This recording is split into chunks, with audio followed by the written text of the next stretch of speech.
Hi friends, நாம் நினச்ச மாதிரி பராசக்தி படுதோல்வி அடைஞ்சிச்சு.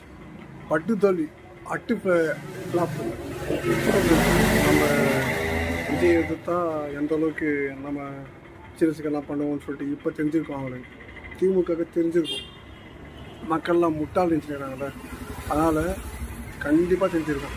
நம்ம மக்களை ஏமாற்ற முடியாது. 2026 எலெக்ஷன்லாம் ஏமாற்ற முடியாது தெரிஞ்சிச்சு. ஆனால் இது கண்டிப்பாக காசுலாம் அதிகமாக கொடுப்பாங்க.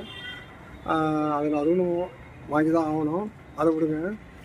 இப்போ கண்டிப்பாக சொல்கிறேன், பராசக்தி படம் மிகப்பெரிய தோல்வி வந்துச்சு. அதுக்கு காரணமாக நம்மளை என்ன சொல்கிறாங்க, விஜய் சேவையில் குண்டர்கள் சொல்கிறாங்க, ரவுடிஸ்ன்னு சொல்கிறாங்க. சுதா குமார் வந்து ரொம்ப மதிப்பு வச்சுருந்தோம். ஆனால் நம்ம ரவுடின்னு சொல்கிறாங்க. என்ன பண்ணுறது, அவங்களுடைய கோர்ட்டில் வெளிப்படாகுது. ஆனால் படம் ஃப்ளாப் ஆகிறதுக்கு நாம் மட்டுமா காரணம்? படம் கண்டென்ட்டே சரியில்லை, நல்லாவே இல்லை படம். இந்த 2K கிட்ஸுக்கு ரொம்ப பிடிக்கல. நம்ம கண்டென்ட் கிட்ஸுக்கெல்லாம் கொஞ்சமாவது அந்த இந்தி திணிப்பை நம்ம கொஞ்சம் ரசித்து பார்த்துருப்போம்.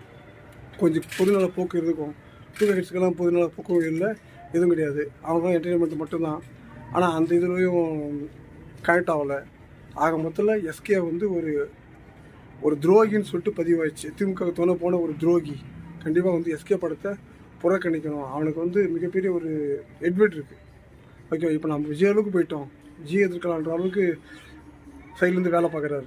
அதனால் அவரும் கண்டிப்பாக புரிஞ்சிருப்பார். ஏன்னா இந்த படம் படுதோல்விக்கு அப்புறமா அவங்களுக்கு எல்லாமே ஒரு விஜய் மேலே கோபம் இருக்கும். ஆனால் உண்மையிலே ஒரு பெரிய பாடத்தை நாமெல்லாம் சேர்ந்து அவருக்கு உருவாக்கிட்டோம். எப்படியோ நினச்ச மாதிரி பராசக்தி ஒரு படுதோல்வி பதிவிச்சு.